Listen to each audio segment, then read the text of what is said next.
by Americans while they argue about Medicare. Now, let's get some more reaction from the Republican National Convention, or at least on it. It wrapped up a few hours ago in Tampa Bay, Florida. Ron Nehring is a former chairman of the California Republican Party. He spoke to us a short time ago from San Diego. So tell us, at the end of this week-long convention in Tampa, how are Republicans feeling? Fired up, ready to go win this thing in 68 days, or still kind of secretly wishing that one of those other guys, not Mitt Romney, was the nominee? No, I think Mitt Romney succeeded in closing the deal this evening with his speech to the convention and to the nation. Is certainly monitoring the enthusiasm in the crowd that here in San Diego, where I was watching the speech with a large group of Mitt Romney supporters, as well as the activity that we've seen on Twitter. Mitt Romney closed the deal, mission accomplished. The base is fired up. Republicans are excited, and he also delivered a speech which will appeal to many of those undecided voters and those people who voted for Barack Obama last time and thought they were perhaps taking a chance on something new and different and have been disappointed by the state of the economy since he took office. On that note, I felt like Romney was more toned down than Paul Ryan or Marco Rubio, but my theory is that's actually intentional, to contrast with Barack Obama in 2008, all the hoopla, the seas, stopping the seas rising, etc. Do you think that that's true, that they're intentionally trying to contrast Mitt Romney from Obama 08? And if it is true, do you think that's a good strategy? You know, I've spent time with all three of the people you mentioned, with Mitt Romney, with Paul Ryan, and with Marco Rubio, and I think all three of them came across very genuine, who they really are. Mitt Romney is not a bomb thrower. He's not someone who's going to, reinvent himself for the sake of a political campaign. He came across very deliberate, impassioned, a man of clearly of deep feeling, particularly when it comes to his country and his family. So I think he came across in a genuine way, and I think right now Americans are looking for people who are authentic. Authenticity is a very important trait that they're looking for in people. We've had enough of slick politicians. We're looking for people who will be the real deal.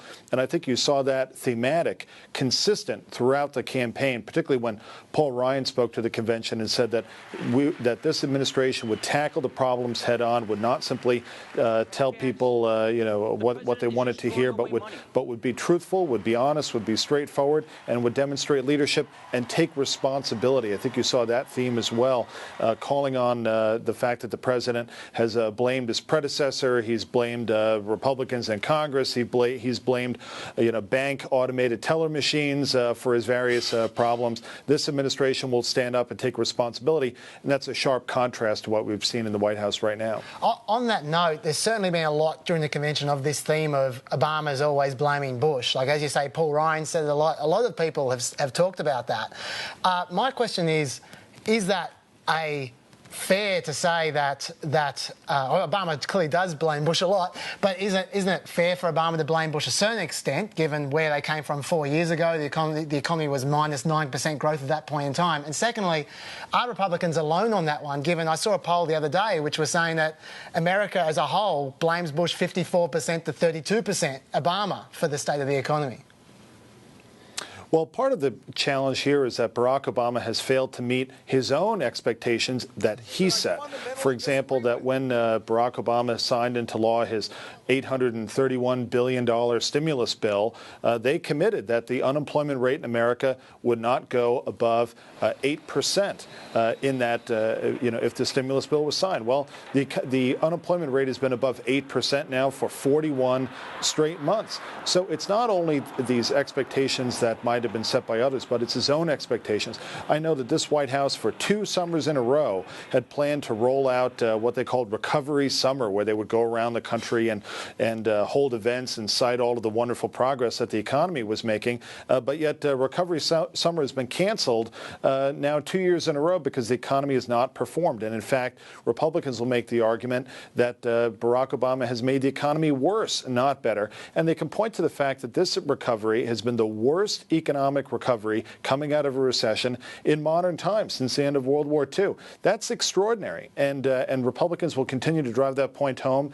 And without any good economic news coming, and none is really expected, in the coming months, that's going to be a strong argument and a difficult one for the Democrats to rebut. I think that's a very fair point, although I will note that 8% unemployment figure you were talking about was predicted before they knew the full damage of how bad the recession was at that point in time when they made that prediction. But I do agree, certainly the economy is not great at the moment, that's for sure. Another issue that they're talking a lot about is Medicare. And it's interesting that a lot of people a week or two ago were saying, oh, Paul Ryan, big mistake choosing Paul Ryan because he's going to be, they're going to get rid of Medicare. But in reality, I think the Republicans are actually on the front foot on Medicare. They've been arguing that Obama took $700 billion out of Medicare for Obamacare, and Romney's saying, regardless of any plans the Republicans might have had last year or the year before, I am not going to touch Medicare. I am going to protect Medicare. And so they've made it almost a plus. Do you think that they can neutralise the Medicare issue, or do you think that Obama's still going to be running the Medicare campaign in 3 months' time? Well, I had the same concern when he named Paul Ryan to be his vice presidential candidate, simply because this issue would come up, and we know that it's been an effective one for Democrats in the past.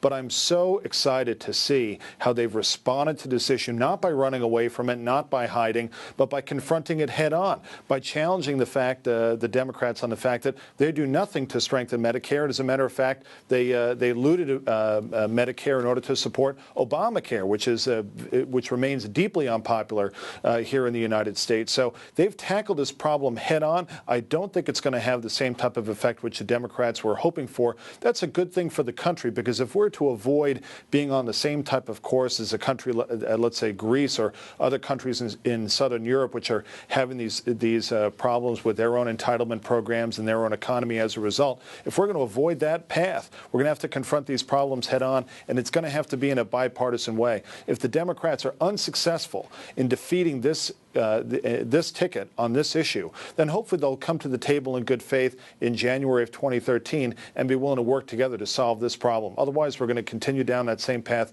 which we know leads to ruin, as it has in Southern Europe. Ron, the contrast between Mitt Romney and Barack Obama has now been firmly established by this convention. Anyone that watched it now has a particular view of Governor Romney as rock solid, not a rock star. Barack Obama comes out in Charlotte in a week's time. How worried are Republicans that he's just going to be able to flick that switch and be Obama of 2008? Or are you convinced that, in fact, that guy is a distant memory? Well, I haven't seen any evidence of the Barack Obama of 2008 in a long time, particularly since this campaign got underway. I think that Mitt Romney and our folks in Tampa have made the point quite clear that hope and change has given way to divisiveness, division, and trying to turn people one against another. This is not the same Barack Obama. It's not the same campaign that we saw in 2008. It has to be a different campaign, of course, because in 2008 he was running as an outsider, and now he's the incumbent president. But the entire tone and the attitude that we see from the president on down is negative. It's very different from 2008. He's disappointed his own people within his own party as well as the country as a whole. So I think he has a real challenge ahead of him. And I don't see how you go from being the negative, divisive figure that he's turned into, and all of a sudden, reinvent yourself overnight at a convention. I think that's a very difficult thing to do at a time when Americans are looking for people who are genuine and authentic. I can see how that's what Republicans are hoping, but of course Barack Obama, he made his name. He came to national attention at the 2004 Democrat convention. He gave an absolute barn burner of a speech in Denver at Mile High Stadium 4 years ago. This guy can rise to big occasions, and the presidency is resting maybe on how he comes across next week. I think any incumbent seeking re-election is facing a referendum on their tenure. And the fact that the economy is where it is, the fact that the president has failed to even meet his own benchmarks, his own expectations. This is someone who said that having a federal, a national debt that was a third lower than it is today was unpatriotic. Well, this is someone who's racked up another $5 trillion onto that debt and has no explanation for it and nothing to show for it at the same time. We have more Americans unemployed than when he took office. We have an economic growth rate which is, teetering bordering on a double-dip recession. We're constantly worried that a downturn in China or a expected downturn in Europe could send our economy into a recession again. He does not have the type of record that he needs. I think that if the unemployment rate now were, let's say, 2 percentage points lower at the 6% range instead of the 8% range, you would see a very different president. You'd see a very different campaign. His messaging would be different, but not now. He has very little choice left but to try to tear Mitt Romney down. In the course of doing that, he's going to spike his own negatives. He's going to turn off even more people, and I'm afraid that that's the direction which he's heading in. I don't think that's good for him. I don't think it's good for the country. Ron, when we're talking about these messages at the Democrat convention or Republican convention, who are they for? Are they for the base at the convention? Are they for the viewers at home? Or are they for the media? Because I believe there's 6 reporters for every delegate inside that convention hall. So who's the message for? Well, certainly the audience that's watching on television and the audience that will see the news clips thereafter, that is the primary target audience for all of these messages that are being delivered. It's not just the people who are in that convention hall. And then within those subgroups of people watching, there are 2 groups of people that are most important. Number one is that the Republicans and the Democrats need to reassure their own people that this is a fight that's worth fighting, that their leaders share a common vision that inspires them to get involved in a cause that's greater than themselves. And that means inspiring people to donate, to be a part of the campaign, and then ultimately to turn out and vote. And the second group of people are those undecided voters or people who aren't sure that they'll even turn out and vote in the election at all. So it's those 2 groups of people, and it's important that all of the campaign messages inspire the people who are already with you and then persuade those folks, or at least enough of those folks who you don't already have, to win the necessary majority in the electoral college. We're out of time, but thanks very much for joining us tonight. Okay, thank you.